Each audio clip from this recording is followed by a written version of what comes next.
Bismillahirrahmanirrahim. Assalamualaikum warahmatullahi wabarakatuh. Innal hamdalillah hamdan katsiran thayyiban mubarakan fi kama yuhibbu rabbuna wa yarda. Asyhadu an la ilaha illallah wahdahu la syarikalah wa asyhadu anna Muhammadan abduhu wa rasuluh. Allahumma salli wa sallim wa barik ala Muhammadin wa ala alihi wa sahbihi wa man tabi'ahum bi ihsanin ila yaumiddin. Qala Allahu ta'ala fil Qur'anil Karim, ya ayyuhalladzina amanu taqullaha haqqa tuqatih wa la tamutunna illa wa antum muslimun. Ya ayyuhan nasu taqu rabbakumul ladzi khalaqakum min nafsin wahidah wa khalaqa minha zawjaha wa batha minhuma rijalan katsiran wa nisaa'a wattaqullaha alladzi tasaaluna bihi wal arham innallaha kana 'alaikum raqiba.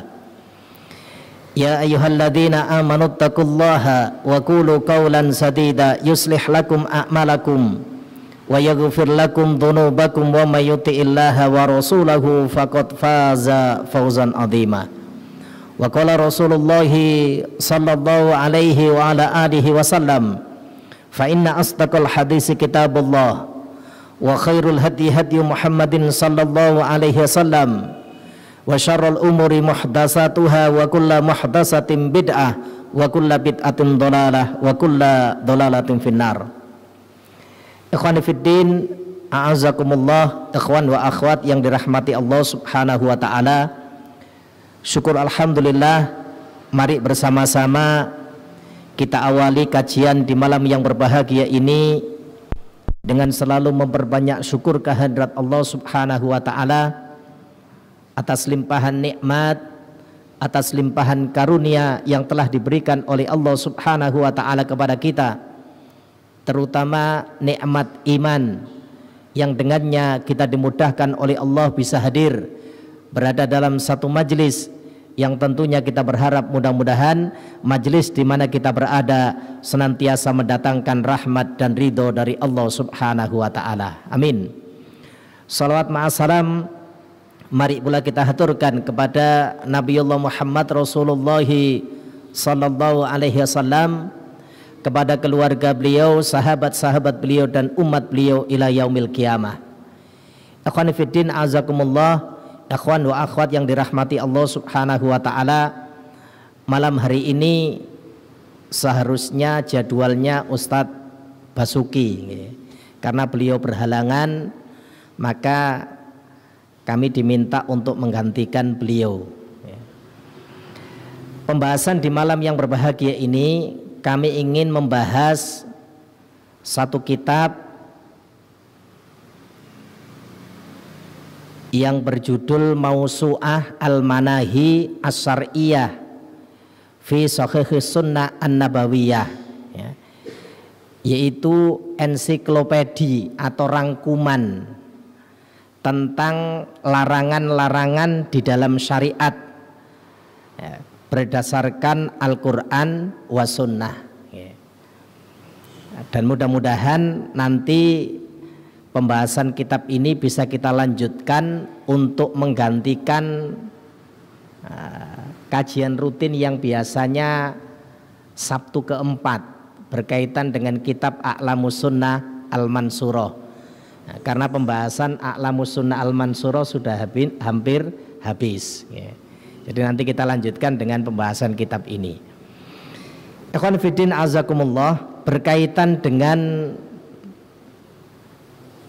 ensiklopedi larangan-larangan di dalam syariat, kalau kita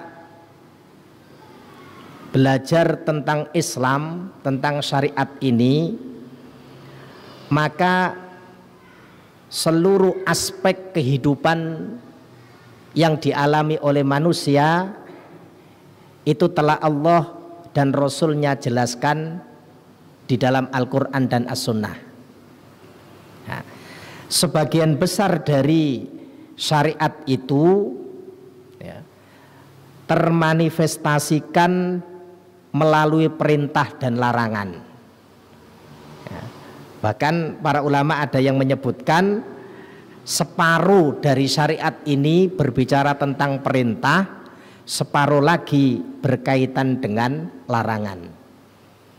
Nah, artinya ketika seorang hamba, seorang muslim itu mengetahui ya, apa-apa yang dilarang oleh Allah di dalam syariat ini, maka insya Allah itu akan menjadikan hamba tersebut semakin dekat dengan Allah Subhanahu wa Ta'ala. Nah, artinya apa jamaah sekalian? Berarti penting ya, setiap kita untuk bisa mengetahui apa sih larangan-larangan yang Allah dan Rasulnya sebutkan di dalam Al-Quran. Nah, kitab Mausu'ah Al-Manahi ya, ini diringkas ya, setiap pokok bahasan ya, atau setiap bab ya, itu membahas beberapa larangan-larangan yang ada di dalam syariat ya. Misalnya nanti pada bab masalah tauhid ya, atau masalah akidah, apa saja perkara-perkara yang dilarang itu dijelaskan di dalam kitab ini. Ikhwani fiddin azakumullah, maka pembahasan yang pertama di dalam kitab Mausu'ah Al-Manahi yaitu larang-larangan di dalam syariat. Bab yang pertama berbicara tentang masalah tauhid dan keimanan. Maksudnya bab masalah akidah. Apa pertama yang dilarang ya dalam bab ini, yaitu berkaitan dengan tahrimus syirki billahi ya, haramnya perbuatan syirik kepada Allah Subhanahu wa Ta'ala, wa bayani, dan penjelasan ya, tentang syirik itu termasuk akbarul kabair, termasuk dosa besar yang paling besar. Nah, ini pembahasan pertama yang ada di dalam kitab akidah nah, pada buku atau kitab Mausu'ah Al-Manahi. Nah, berkaitan dengan haramnya syirik, ya, dinukil di dalam kitab ini firman Allah Subhanahu wa Ta'ala di dalam surat An-Nisa surat yang keempat ayatnya 48. Allah Subhanahu wa Ta'ala berfirman, innallaha la yaghfiru ayyushraka bihi wa yaghfiru ma duna dzalika liman yasha. Kata Allah Subhanahu wa Ta'ala, sesungguhnya Allah Subhanahu wa Ta'ala la yaghfiru ayyushraka bihi, tidak akan mengampuni dosa-dosa syirik.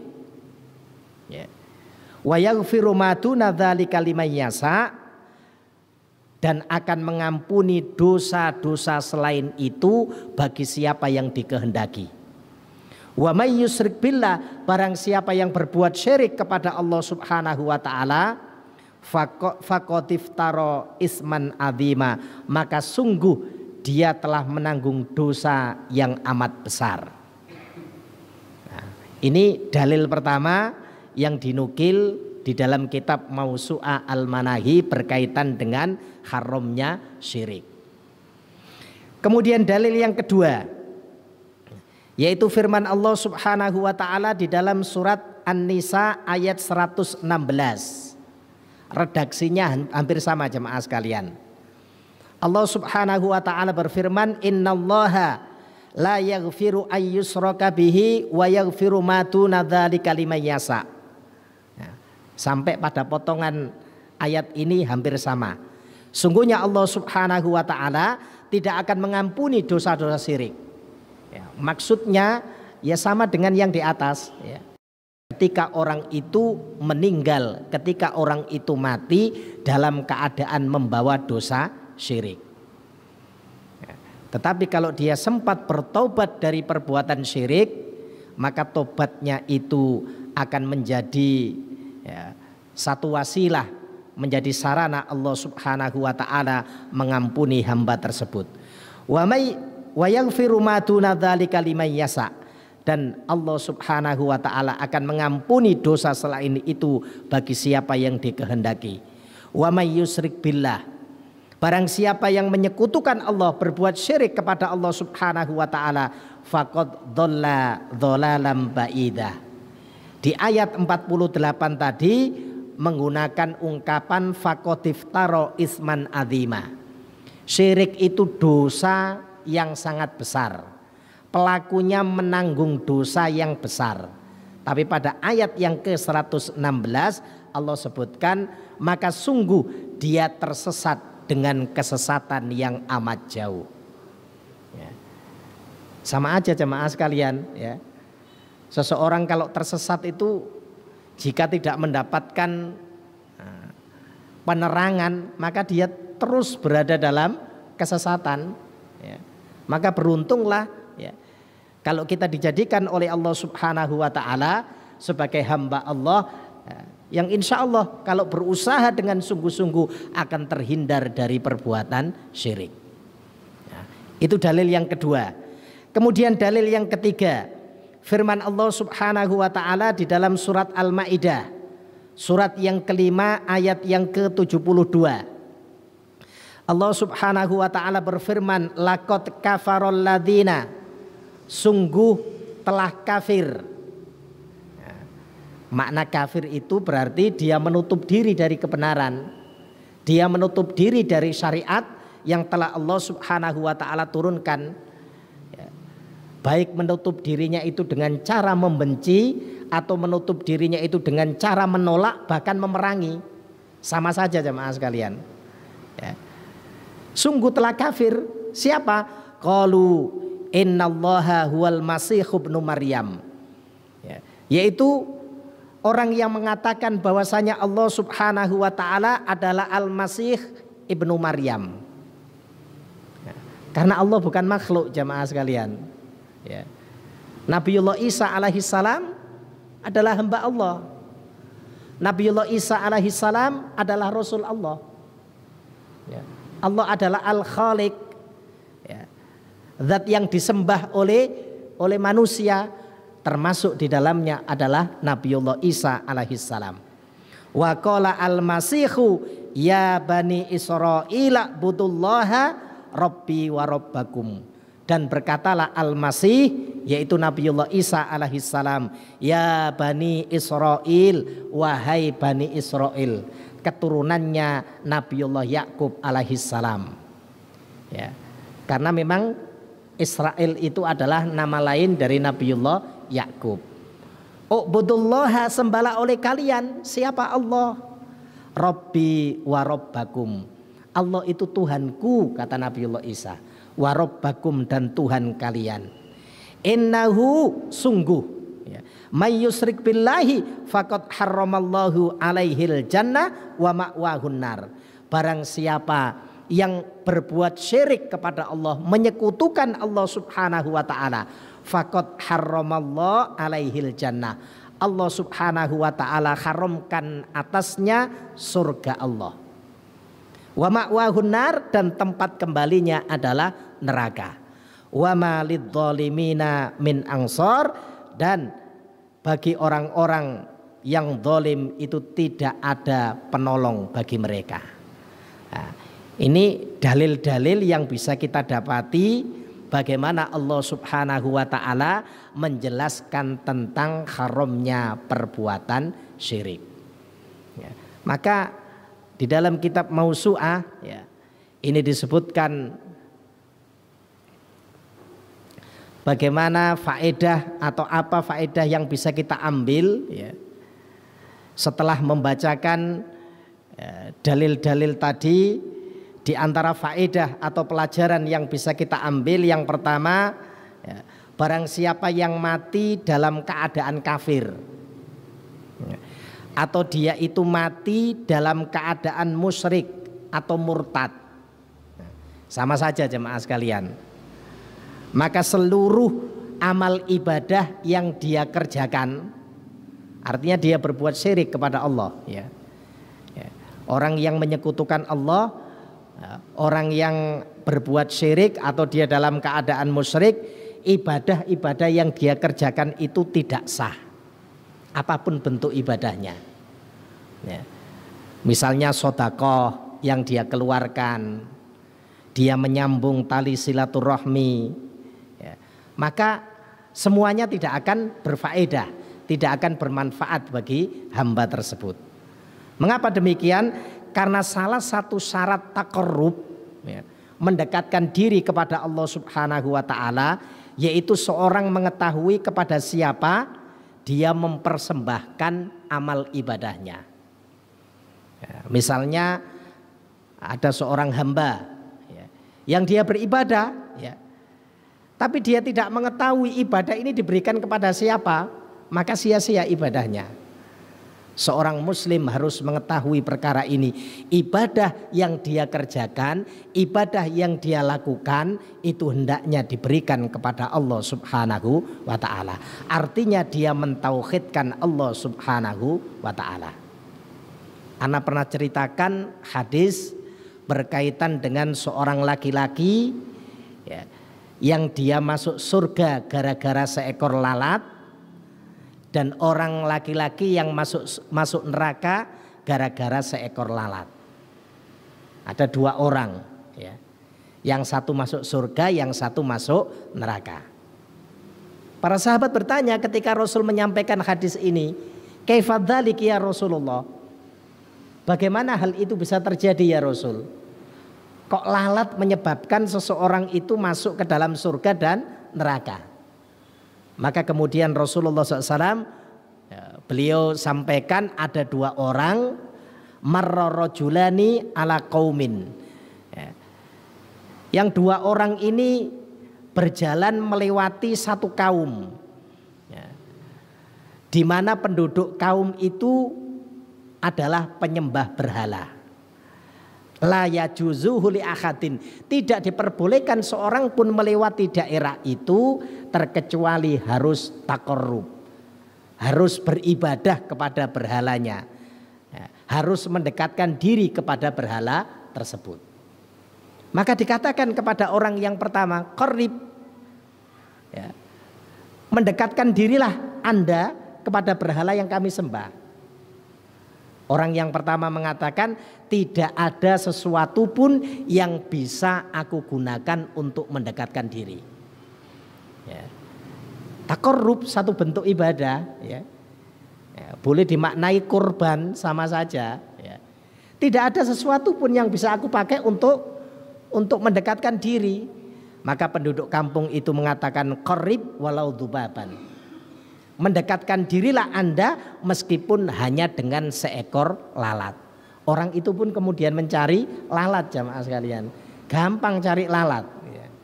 Kasih aja permen, lalat akan datang. Ambil satu dipakai untuk taqarrub.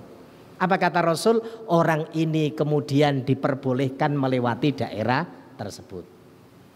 Adapun orang yang kedua disebutkan, ya, mendekatkan dirilah Anda kepada berhala-berhala yang kami sembah. Maka orang kedua mengatakan tidak pantas kurban itu, taqarrub itu, ibadah itu diberikan kepada selain Allah. Dia pun kemudian dipenggal kepalanya.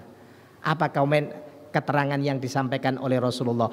Orang yang pertama yang dia itu mampu melewati daerah tersebut, tapi taqarrubnya kepada berhala yang disembah oleh penduduk kampung itu, dia adalah ahlun nar. Dia merupakan penduduk neraka. Adapun orang yang kedua yang dia enggan untuk memberikan korban taqarrub ibadah kepada selain Allah Subhanahu wa ta'ala, yang meskipun di dunianya dia dipenggal kepalanya, ya, tetapi dia termasuk penghuni surga. Nah, ini penting jemaah sekalian. Nah, maka tidak berlebihan, ya. Kalau di dalam surat Ali Imran Allah Subhanahu wa ta'ala senantiasa, ya, memerintahkan kepada orang yang beriman, ya ayyuhalladzina amanuttaqullaha haqqa tuqatih wa la tamutunna illa wa antum muslimun. Hai orang-orang yang beriman, ya, bertakwalah kalian kepada Allah haqqa tuqatih, dengan sebenar-benar takwa. Artinya nilai ketakwaan agama ini dia pegang terus. Wala tamutunna illa wa antum muslimun, dan janganlah kalian mati kecuali dalam keadaan menjadi orang yang berserah diri kepada Allah Subhanahu wa ta'ala sebagai seorang muslim. Nah, ini faedah jemaah sekalian, atau pelajaran yang pertama yang bisa kita ambil dari dalil berkaitan dengan masalah syirik. Jadi orang yang mati dalam keadaan kafir, menutup dirinya dari kebenaran, menutup dirinya dari syariat Allah Subhanahu wa ta'ala, atau orang yang musyrik berbuat syirik kepada Allah, atau orang yang murtad yang semula dia beriman kemudian keluar dari agama Allah, maka ibadah yang dia kerjakan menjadi sia-sia. Di hadapan Allah Subhanahu wa ta'ala semuanya tidak akan berfaedah. Ya. Maka kalau kita melihat ya, firman Allah Subhanahu wa ta'ala di dalam surat Al-Baqarah, surat yang kedua ayat yang ke-217, itu jelas Allah menyebutkan wa may yartadid minkum andini pada potongan ayat ya.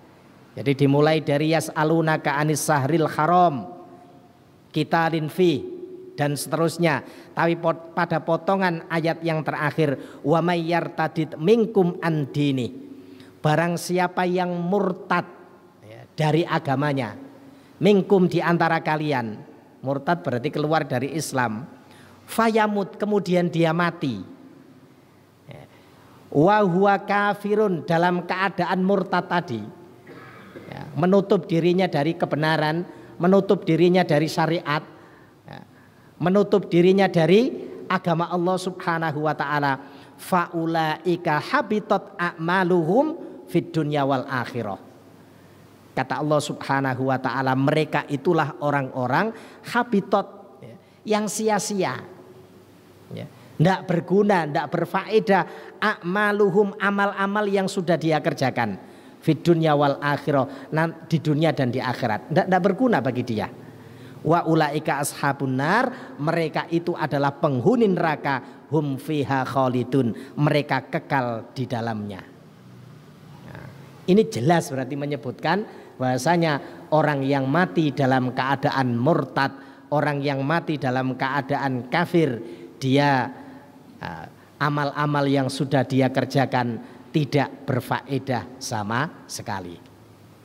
Kemudian bisa kita lihat pula di dalam surat At-Taubah ya, surat yang ke-9 ayat yang ke-17, ketika Allah Subhanahu wa ta'ala mengkhabarkan kepada kita siapa yang paling berhak memakmurkan masjid Allah ya. Allah Subhanahu wa ta'ala berfirman, maka nalil musyrikina ayyamuru masajidallah. Tidaklah patut, tidaklah pantas bagi orang-orang musyrik. Orang musyrik berarti orang yang menyekutukan Allah, yang berbuat syirik kepada Allah, yang menjadikan selain Allah Subhanahu wa ta'ala sebagai Tuhan yang disembah ya. Ayyamuru masajidallah, untuk memakmurkan rumah Allah, tidak pantas gitu loh ya. Ayat berikutnya nanti menyebutkan ya, yang memakmurkan rumah-rumah Allah itu orang-orang yang beriman dan bertakwa ya. Jadi di sini jelas ada larangan, orang-orang musyrik itu tidaklah layak, tidaklah patut untuk memakmurkan rumah Allah. Syahidina ala anfusihim bil kufri, sementara dirinya ya, itu bersaksi ya, dengan kesadaran dirinya, dia mengatakan bahwasanya dia itu kafir. Jadi tidak pantasnya orang musyrik itu, karena dia itu tahu apa yang dia perbuat itu melanggar syariat Allah Subhanahu wa ta'ala. Oh, saya ini musyrik ya. Naudzubillah kalau orang yang beriman mengucapkan kalimat seperti itu ya. Nah, bagi orang-orang kafir sudah biasa, saya tidak beriman, saya tidak mengikuti syariat yang dibawa oleh Muhammad. Dia tahu kalau dirinya itu kufur, menolak dari kebenaran syariat tersebut. Apa kata Al-Quran? Ulaika habitat a'maluhum wa finnarihum khalidun. Mereka itu orang-orang yang sia-sia amalnya. Jelas berarti jamaah sekalian ya, meskipun di dunianya seperti mengerjakan sesuatu hal yang baik, tapi Al-Quran menyebutkan mereka itu orang-orang yang sia-sia amal perbuatannya. wa finnarihum khalidun, dan mereka di dalam neraka dalam keadaan kekal. Nah, ini penguat dari pelajaran yang kita peroleh dari ayat-ayat yang sudah kita bacakan berkaitan dengan haramnya syirik tadi. Kemudian bisa kita lihat pula hampir sama jamaah sekalian, redaksi ayatnya hampir sama. Di dalam surat Al-Maidah surat yang kelima ayat yang kelima, pada potongan ayat yang paling akhir, wa may yakfur bil imani, barang siapa yang kufur sesudah dia beriman. Yang pertama tadi berbicara masalah murtad, yang kedua berbicara masalah kafir, yang ketiga ya hampir sama ya. Asalnya dia beriman kemudian kufur. Kufur dari iman, faqad habita amaluhu, maka sungguh sia-sia, maka sungguh terhapus seluruh amal yang sudah dia kerjakan. Wa huwa fil akhirati minal khasirin, dan di negeri akhirat dia termasuk orang-orang yang rugi. Nah, ini faedah atau pelajaran pertama jemaah sekalian berkaitan dengan haramnya perbuatan syirik. Kemudian faedah yang kedua, sebelum masuk faedah yang kedua, saya bacakan dalil yang berikutnya berkaitan dengan haramnya syirik. Ya, firman Allah Subhanahu wa taala di dalam surat Al-Hajj, surat yang ke-22 ayat 31. Allah Subhanahu wa taala berfirman, wa may yusyrik billah, barang siapa yang menyekutukan Allah, berbuat syirik kepada Allah, faka'annama kharra minas sama fatahtafahu thair, ya, seolah-olah seakan-akan dia itu dilemparkan dari langit, dari tempat yang tinggi, kemudian disambar oleh burung, au tahwi bihir rihu, atau dia dihempaskan oleh angin, fi makanin sakik, ke tempat yang amat jauh.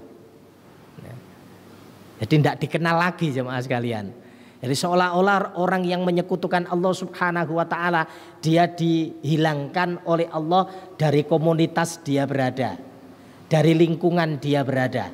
Dia dihempaskan oleh angin ke tempat yang amat jauh. Naudzubillah. Ya. Mengapa demikian? Karena kehidupan kita sebagai hamba Allah Subhanahu wa taala, apapun yang hari ini kita nikmati jemaah sekalian, apakah berupa harta atau berupa keluarga, ya, atau berupa kenikmatan-kenikmatan yang lain, ya, semuanya itu adalah pemberian Allah Subhanahu wa taala. Kita dikenal oleh saudara-saudara kita, kita dikenal oleh tetangga-tetangga kita, tidak lain karena kita dimuliakan oleh Allah Subhanahu wa taala. Ya, bagaimana kalau kemudian kita seperti dihempaskan ke tempat yang jauh, ya, kemudian tidak ada seorang pun, ya, yang peduli, ya, dicabut kenikmatan itu dari diri kita. Naudzubillah. Kemudian yang berikutnya, dalil yang lain yang menyebutkan tentang haramnya syirik dan penjelasan berkaitan dengan syirik ini, dan dia termasuk dosa besar yang paling besar.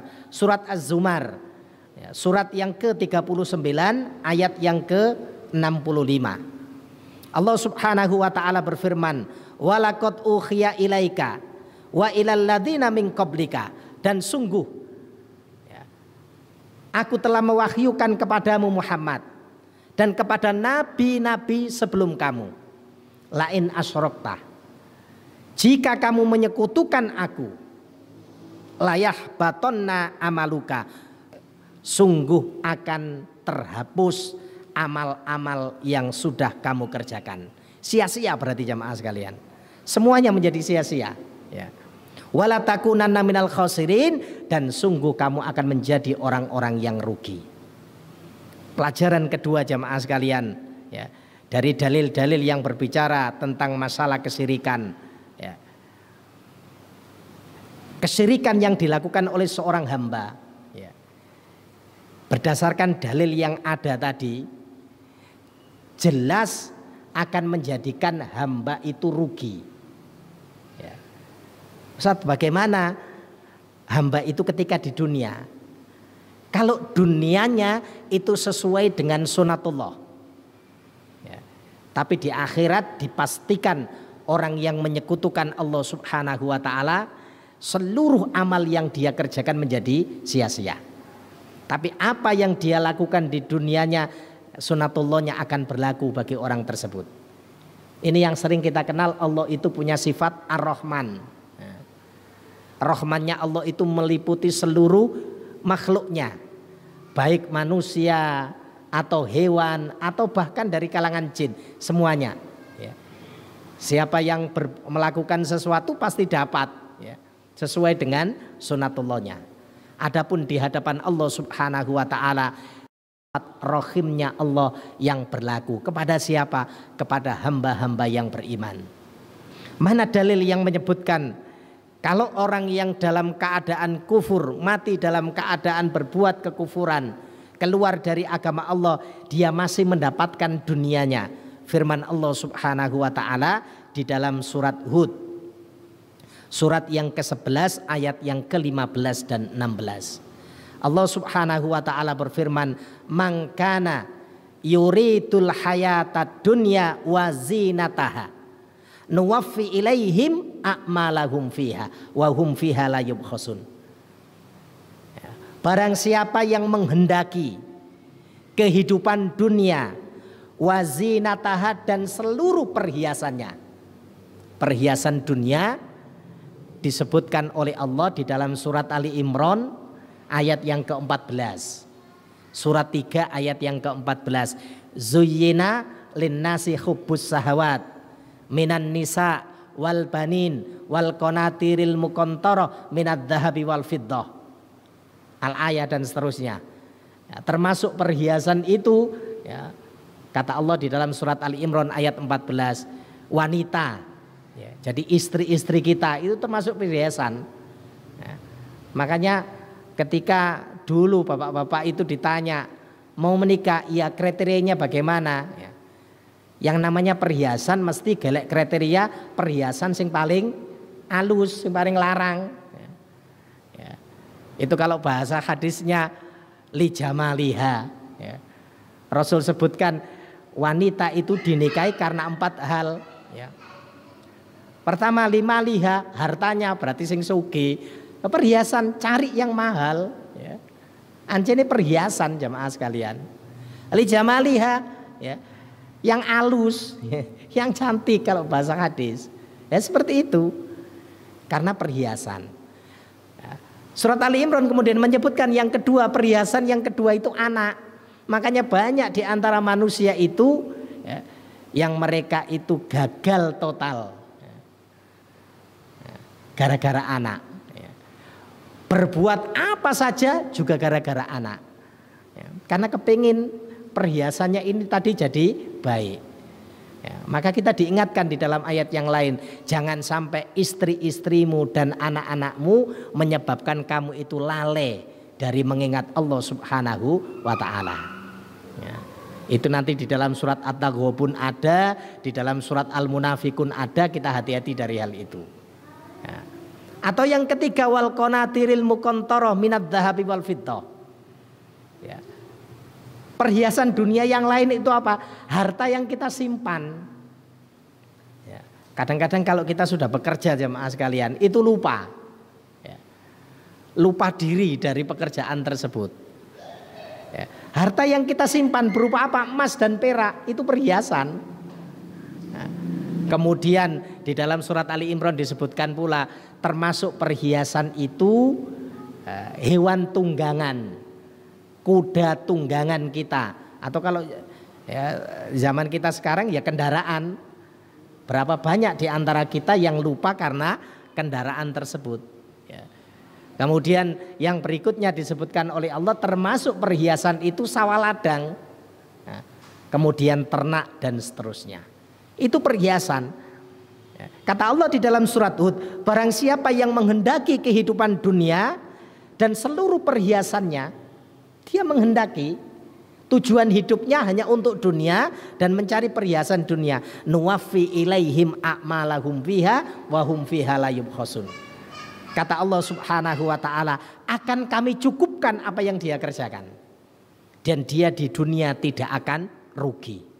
Ustadz, walaupun dia ndak sholat, walaupun dia ndak sholat. Ini sifat rahmannya Allah. Ya. Sunatullahnya berlaku, dia dapatkan dunia. Tapi ayat 16 menyebutkan ulaikal ladzina laisa lahum fil akhirati illan nar. Mereka itulah orang-orang yang nanti tidak mendapatkan apa-apa di negeri akhirat kecuali api neraka. Wa habita ma sana'u fiha wa batilum ma kanu ya'malun. Akan terhapus apa yang dia upayakan dan akan menjadi sia-sia apa yang dia kerjakan. Masya Allah jamaah sekalian, ternyata syariat Allah Subhanahu wa taala itu adalah syariat yang adil. Ya. Jadi siapapun yang melakukan upaya tetap dia mendapatkan hasil dari upayanya. Tapi ketika upaya yang dia kerjakan itu bertentangan dengan syariat Allah Subhanahu wa taala, maka dia dapatkan di dunia, di akhirat dia termasuk orang-orang yang rugi. Nah, ini penting jemaah sekalian, ya, sehingga kita senantiasa berhati-hati, ya, untuk tidak melakukan satu aktivitas yang menyebabkan kita jatuh kepada kekafiran. Ikhwan fiddin azakumullah, ya, berbicara tentang kesyirikan, ya. Kalau kita baca sejarah, ya, ternyata masyarakat jahiliyah, ya, atau masyarakat Quraisy, kaum Quraisy di zaman Rasulullah, ya, itu kalau berdasarkan sejarah, ya, mereka sebetulnya adalah penganut agamanya Nabiullah Ibrahim. Ya. Jadi asal muasalnya ya, masyarakat jahiliyah di zaman Rasulullah, mereka itu adalah orang-orang yang mengikuti agamanya Nabiullah Ibrahim. Ya. Hingga sampai pada masa ketika terjadi kevakuman wahyu. Jadi kira-kira Nabiullah Isa alaihissalam, ya, periode Nabiullah Isa hingga Rasulullah itu kurang lebih ada 300 tahun. Bahkan mungkin lebih terjadi kevakuman wahyu. Ya. Nah, kemudian, ya, kira-kira pada tahun 440 Masehi, ya, itu di negeri Arab terkenal ada seorang yang cerdas, ya, namanya Amr bin Luhai al-Khuzai. Dia terkenal sebagai seorang yang cerdas di bangsa Arab. Nah, Amr bin Luhai ini melakukan perjalanan ke negeri Sam, negerinya para nabi, yang hari ini negerinya para nabi itu kurang lebih terpecah menjadi 5 negara, ya. Mulai dari Jordan, kemudian termasuk diantaranya Palestina, ya, terpecah menjadi 5 negara. Nah, pada saat di negeri Sam itu didapati ternyata penduduk Sam itu menyembah berhala. Maka kemudian Amr bin Luhai ini kembali ke kota Mekah dengan membawa berhala yang dia dapatkan dari negeri Sam, mengajak penduduk negeri Arab itu menyembah sebagaimana orang-orang yang ada di Sam itu menyembah berhala. Sejak itulah kemudian, ya, penduduk negeri Arab itu menjadikan berhala sebagai Tuhan yang disembah. Tapi asal muasalnya mereka adalah penganut agamanya Nabiullah Ibrahim alaihissalam. Ya. Nah, saat itu jamaah sekalian, seluruh masyarakat itu kemudian menjadikan berhala itu disembah. Hingga Allah Subhanahu wa taala kemudian pada tahun 630 Masehi, ya, utus seorang nabi dan rasul sebagai penutup para nabi, yaitu Rasulullah sallallahu alaihi wasallam. Di saat itulah kemudian negeri Arab khususnya dalam hal ini penduduk kota Mekah itu terhindar dari penyembahan terhadap berhala. Yang kita tahu perjuangan Rasulullah SAW ketika menyampaikan syariat ini luar biasa beratnya. Maka kita yang hadir, yang dihidupkan oleh Allah Subhanahu wa Ta'ala jauh sesudah Rasulullah, tapi kita bisa melihat bagaimana peninggalan Rasul hendaknya menjaga diri agar kita ini tidak seperti bangsa Arab ketika terjadi kevakuman wahyu. Hindari perbuatan syirik, terutama perbuatan syirik besar. Loh Ustaz, bagaimana dengan syirik kecil? Sama saja. Karena Rasul sebutkan orang yang melakukan syirik kecil itu ibarat ada semut yang berwarna hitam berada di atas batu yang hitam, kemudian di kegelapan malam. Susah sekali untuk menengarai perbuatan syirik. Kita minta kepada Allah agar dihindarkan oleh Allah Subhanahu wa Ta'ala dari perbuatan syirik. Di dalam kitab Firqatun Najiyah wa Ta'ifatu Al-Mansura, Syekh Muhammad Zamil Zainu itu menyebutkan macam-macam dari perbuatan syirik, terutama syirik akbar. Beliau bagi dalam beberapa dalam beberapa bagian. Syirik yang pertama kata beliau syirik dalam doa. Yang berdoa itu bisa jadi dia melakukan perbuatan syirik. Kenapa? Karena doanya tidak diperuntukkan untuk Allah. Mana dalil yang menyebutkan hal itu? Firman Allah Subhanahu wa Ta'ala di dalam surat Yunus. Surat Yunus ayatnya 106. Apa kata Allah? Wala tad'u min dunillah. Dan janganlah kalian menyeru, dan janganlah kalian berdoa, sama saja. Min dunillah, dari selain Allah. Ustaz, apa ada orang berdoa kepada selain Allah? Sangat banyak jamaah sekalian. Kepengen kaya, dia datang kepada sesuatu yang di situ dianggap bisa mendatangkan berkah. Kepengen sukses, dia datang kepada tempat yang di situ dianggap mendatangkan keberkahan, seperti ketika Rasul sebelum menguasai kota Mekah.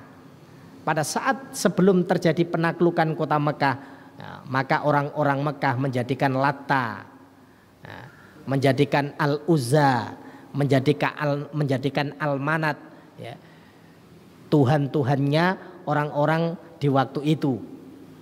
Mereka diseru, mereka menyampaikan hajat kepada Tuhan mereka. Maka Allah sebutkan di sini wala tad'u min dunillah. Jangan kalian menyeru, jangan kalian berdoa kepada selain Allah ma la yanfa'uka wa la yadurruka. Yang sesuatu yang kalian seru itu tidak mendatangkan manfaat sedikit pun kepadamu, dan tidak pula mendatangkan madarat. Fa in fa'alta, barang siapa yang mengerjakan hal itu, fa innaka idzam minadz dzalimin, maka sungguh dia termasuk orang-orang yang zalim. Nah, ini syirik dalam doa. Yang kedua jamaah sekalian, kategori yang kedua, syirik dalam niat dan tujuan. Hati-hati niatnya. Dalilnya mana? Tadi sudah kita bacakan. Surat Hud ayat 15 dan 16. Berarti niatnya salah dalam kehidupan dunia ini.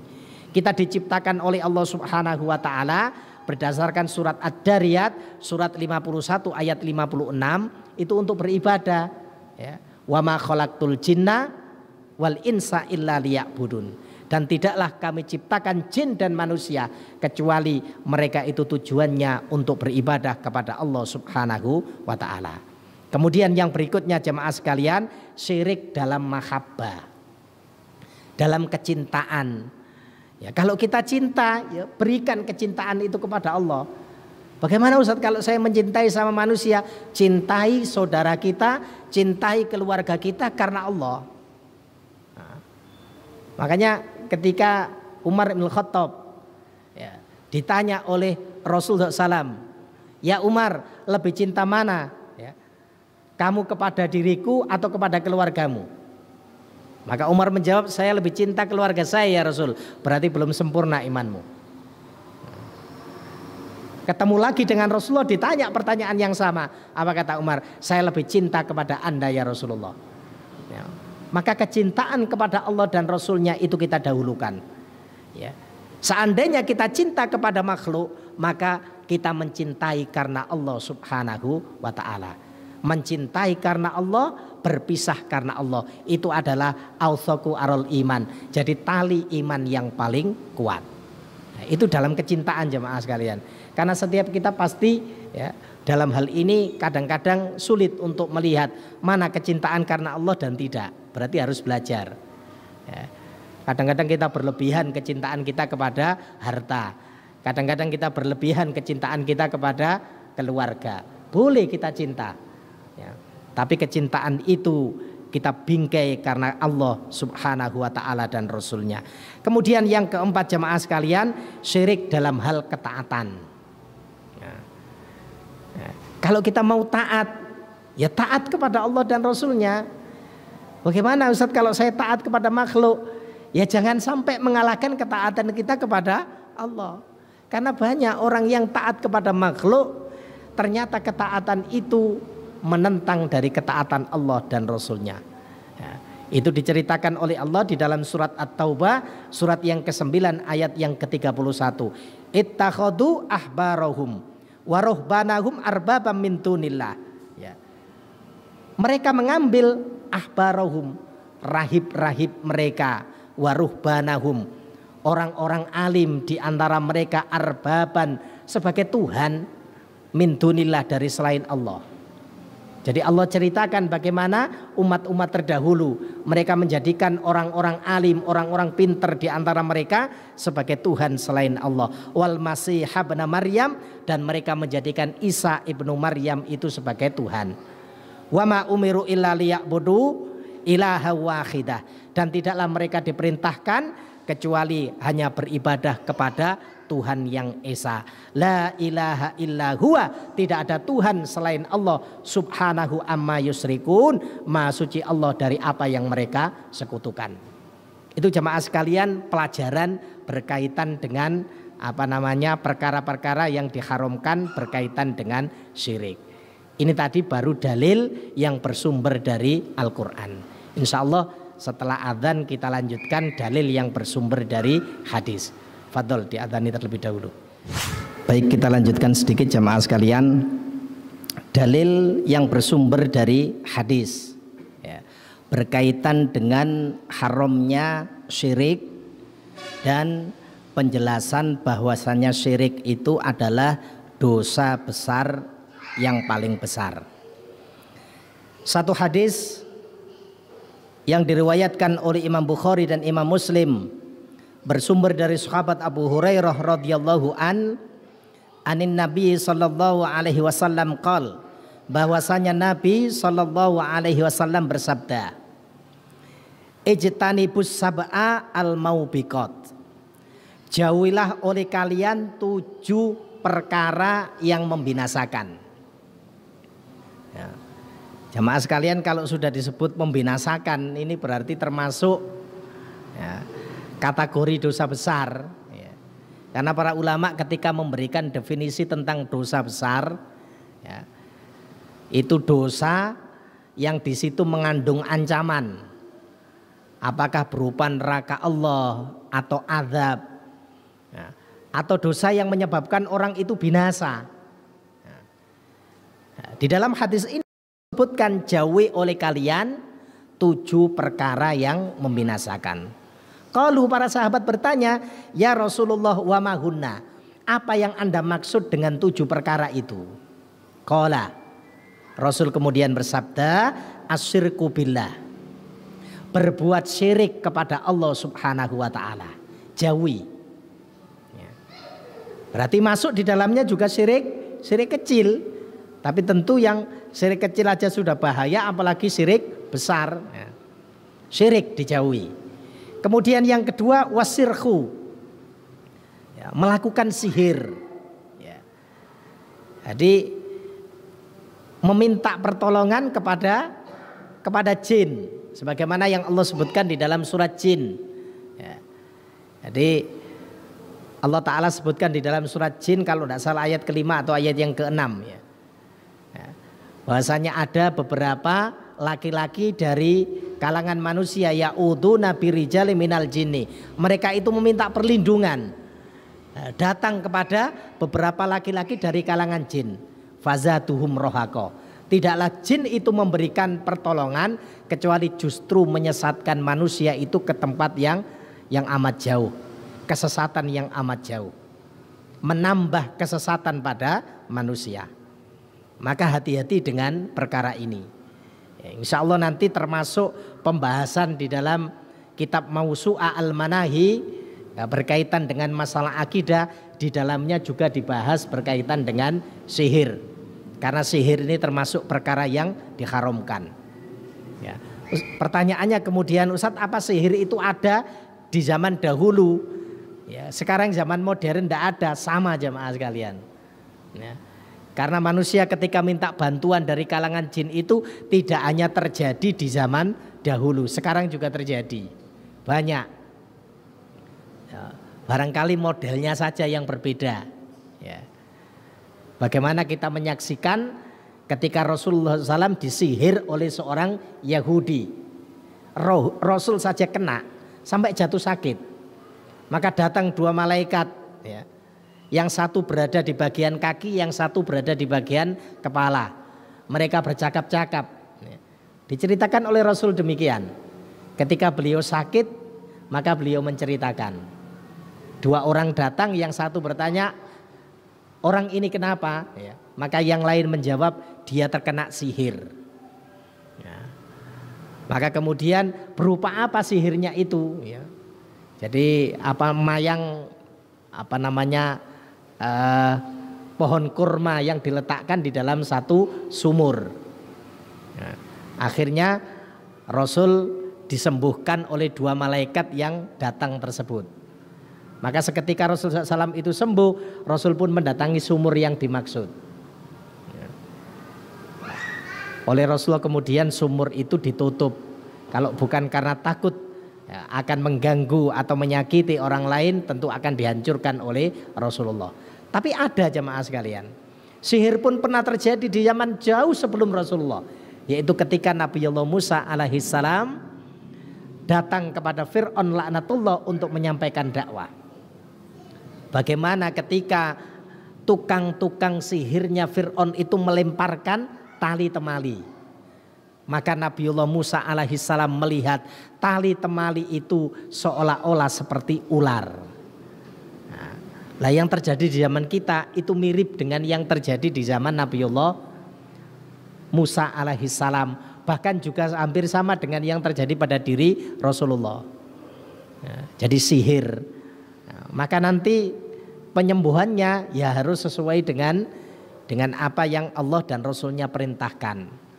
Ya, boleh sihir itu dilakukan dengan disembuhkan dengan ruqyah. Jadi hampir mirip dengan penyakit ain. Ya, maka jamaah sekalian, kalau kita mau menjaga diri dari ain, jangan sering muncul di medsos. Ya.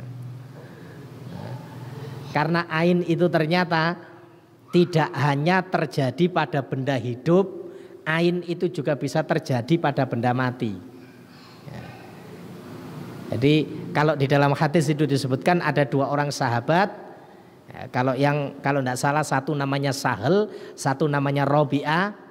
Nah, jadi ini dua orang kawan. Ya. Malik bin Robi'ah kalau tidak salah. Malik bin Robi'ah ini mandi pada satu pemandian begitu bareng dengan Sahal. Ya. Kemudian kelihatan bagian betisnya, atau riwayat yang lain menyebutkan kelihatan kulitnya Malik bin Robi'ah itu yang bersih.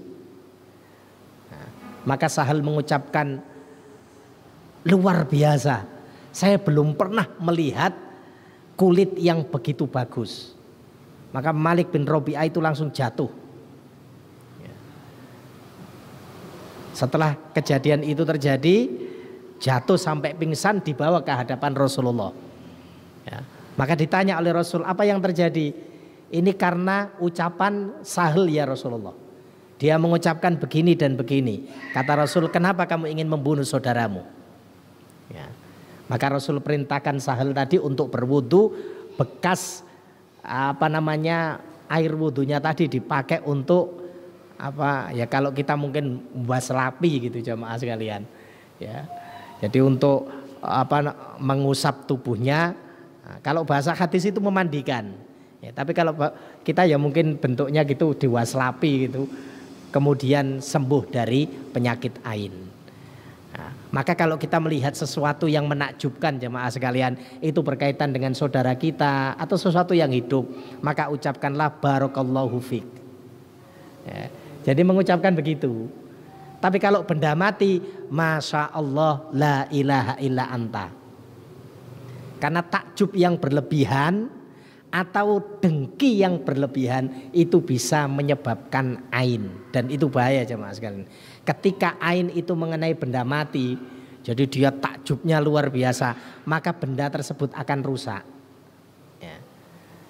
Kalau foto kita sering kita pajang di medsos jemaah sekalian, orang itu kemudian muncul hasad, dengki yang menyebabkan luar biasa luapannya, itu bisa menyebabkan keadaan kita juga rusak karena hal tersebut. Nah, riwayat yang lain menyebutkan Aisyah diperintahkan untuk meruqyah dirinya karena kena ain. Jadi hampir mirip dengan sihir jemaah sekalian. Nah, bahaya ya. Kemudian yang ketiga, wa qatlun nafsil lati haramallahu illa bil haq. Ya. Perkara ketiga yang membinasakan kata Rasul, membunuh jiwa yang Allah haramkan kecuali dengan cara yang hak. Setiap orang yang mengucapkan 2 kalimat syahadat, jiwanya dilindungi, dijaga oleh syariat Allah. Tidak boleh ditumpahkan darahnya. Ustaz, bagaimana dengan keadaan di zaman kita sekarang? Begitu banyak, begitu mudah orang menumpahkan darah karena mereka jauh, karena mereka tidak mendekatkan diri kepada Allah. Ya. Sekarang berapa banyak kita sebagai seorang yang mengaku beriman kepada Allah, tapi kita tidak ngerti dengan agama kita sendiri. Al-jahlu fi ahkamiddin. Ya. Salah satu bentuk penyebab penyimpangan terbesar yang terjadi pada umat ini karena mereka itu tidak tahu tentang agama mereka. Ya, mereka mengaku sebagai seorang muslim tapi tidak ngerti dengan agama Islam. Kemudian yang keempat, wa aklur riba. Ya, memakan harta riba. Yang kelima, wa aklu malil yatim, memakan harta anak yatim. Ya. Kemudian yang keenam, wa tawalli yaumaz zakhfi, lari dari medan perang. Ya. Jadi pas perang, kecuali kita mundur itu dalam rangka mengatur strategi. Ya, tapi kalau kita lari karena takut akan kematian, maka itu termasuk dosa besar. Wa qadful muhsanati al mu'minatil ghafilat, menuduh wanita yang baik-baik itu telah melakukan perbuatan keji. Maka itu 7 perkara yang menyebabkan orang itu binasa, dan ini termasuk ya, akbarul kabair, dosa besar yang paling besar. Nah, pertama tadi disebutkan oleh Rasul berkaitan dengan syirik. Kemudian riwayat yang lain, misalnya riwayatnya Imam Ahmad. Ya. Satu hadis yang diriwayatkan oleh Imam Ahmad, nomor hadisnya 8382, bersumber dari sahabat Abu Hurairah radhiyallahu an, qala Rasulullah SAW, man laqiyallah la yusriku bihi sai'ah. Barang siapa yang bertemu dengan Allah Subhanahu wa taala dalam keadaan tidak berbuat syirik kepadanya, tidak berbuat syirik, wa adda zakata malihi, ya, dia pun melaksanakan zakat yang dengan kebaikan hatinya, ya, dia menunaikan zakat, ya, thayyiban fiha nafsuhu muhtasiban, ya, dia melakukan itu hanya ingin mencari pahala dari Allah Subhanahu wa taala. Ya, maka kata Rasul, dakhalal jannah, orang itu berada di dalam surga. Mafhumnya jamaah sekalian, mukhalafahnya, orang yang bertemu Allah dalam keadaan berbuat syirik, dia tidak layak mendapatkan surganya Allah Subhanahu wa ta'ala. Nah, maka dari hadis-hadis yang kita bacakan tadi, di antara pelajaran yang bisa kita ambil, syirik termasuk dosa besar yang paling besar. Nah, kemudian yang kedua, syirik itu ancamannya adalah neraka Allah Subhanahu wa ta'ala. Maka kita jaga jamaah sekalian diri kita, keluarga kita dari perbuatan syirik. Satu perkara yang Allah Subhanahu wa ta'ala haramkan ketika Allah turunkan syariat ini, tidak main-main. Ya. Saat Rasul SAW diutus menjadi seorang nabi dan rasul, 13 tahun Rasulullah di kota Mekah. Hampir selama 13 tahun itu yang disampaikan oleh Rasul adalah berkaitan dengan syirik. Beliau melakukan tasfiyah, ya, pembersihan diri dari segala bentuk penyimpangan yang dilakukan oleh umat beliau. Hal itu jelas tergambar bagaimana ketika Allah Ta'ala sebutkan di dalam surat Ali Imran, surat yang ketiga ayatnya 164. Laqad manallahu 'alal mu'minin id ba'atsa fihim rasulan min anfusihim yatlu 'alaihim ayatihi wa yuzakkihim wa yu'allimuhumul kitaba wal hikmah wa in kanu min qablu lafi dhalalim mubin. Sungguh kami telah memberikan kepada orang-orang yang beriman apa nikmat yang sangat besar. Kapan itu? Id ba'atsa fihim rasulan, tatkala kami utus kepada mereka seorang rasul yang membacakan ayat-ayat kami. Jadi Rasul tersebut membacakan ayat-ayat Allah. Metodenya dua, ya. Tasfiyah yang pertama, wa yuzakkihim, Rasul membersihkan segala bentuk penyimpangan, ya. 13 tahun di kota Mekah beliau lakukan itu. Setelah hijrah ke kota Madinah, wa yu'allimuhumul kitaba wal hikmah. Metodenya hanya dua, tasfiyah kemudian tarbiyah, ya, membersihkan dari segala bentuk penyimpangan. Setelah hijrah ke kota Madinah, diajarkan umat ini tentang agama Allah Subhanahu wa ta'ala, Al-Quran wa Sunnah. Genap 23 tahun sukses dakwah yang disampaikan oleh Rasulullah. Mudah-mudahan kita termasuk umat Rasul SAW yang selalu mengikuti apa yang beliau ajarkan kepada kita. Jamaah sekalian, itu barangkali yang bisa kami sampaikan berkaitan dengan kajian pada malam hari ini. Mari kita akhiri kajian malam hari ini dengan doa kafaratul majlis. Subhanaka Allahumma wa bihamdika asyhadu an la ilaha illa anta astaghfiruka wa atubu ilaik wa akhiru da'wana anil hamdulillahi rabbil alamin. Billahi taufiq wal hidayah. Assalamualaikum warahmatullahi wabarakatuh.